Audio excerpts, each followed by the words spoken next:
दोस्तों, हिंदू धर्म में नवरात्रि का विशेष महत्व है। नवरात्रि में माता रानी के विभिन्न रूपों की पूजा की जाती है। चैत्र और शारदीय नवरात्रि में कन्या पूजन का विशेष महत्व होता है। अपनी रीत के अनुसार अष्टमी या नवमी तिथि के दिन लोग कन्या पूजन करते हैं। इस दौरान कन्याओं को घर पर बुलाया जाता है। कन्याओं को माता का स्वरूप मानकर उनकी पूजा की जाती है। उनकी पूजा कर उन्हें भोजन करवाया जाता है और दक्षिणा देकर आशीर्वाद लिया जाता है। ऐसा माना जाता है कि नवरात्रि में कन्या पूजन करने से सुख समृद्धि आती है। इससे माँ दुर्गा शीघ्र प्रसन्न होती हैं। इतना ही नहीं, कन्याओं को भोजन कराने से कुंडली में ग्रहों की स्थिति भी ठीक हो जाती है। हालांकि कन्या पूजन के भी कुछ नियम हैं, जिनका पालन न होने पर माता रानी नाराज हो सकती हैं। तो आइए जानते हैं कन्या पूजन के दौरान किन नियमों का पालन करना चाहिए।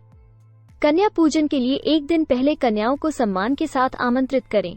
कन्या पूजन के दिन सबसे पहले सुबह उठकर स्नान कर लें। स्नान करने के बाद विधि अनुसार भगवान गणेश और महागौरी की पूजा करें।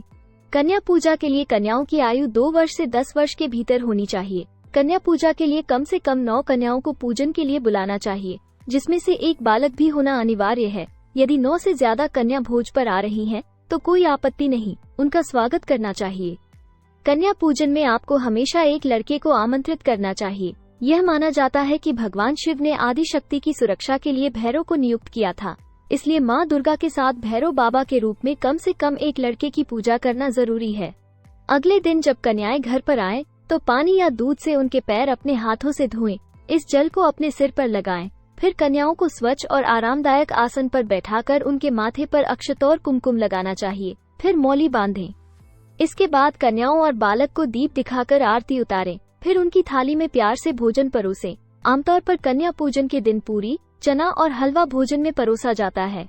भोजन के बाद कन्याओं को अपने सामर्थ्य के अनुसार दक्षिणा और उपहार दें। फिर उनके पैर छूकर उनका आशीर्वाद लें। आखिर में माँ की स्तुति करते हुए जाने अनजाने में हुई गलती के लिए माफी मांगे। उसके बाद उन्हें सत्कार के साथ विदा करें। तो दोस्तों, ये थी आज की जानकारी अच्छी लगी हो तो चैनल को सब्सक्राइब करें और वीडियो को शेयर करें, ताकि सभी इस जानकारी से लाभ उठा सकें। फिर मिलते हैं एक नई जानकारी के साथ, एक नए ज्ञान के साथ। तब तक के लिए आप सबको मेरा प्रणाम।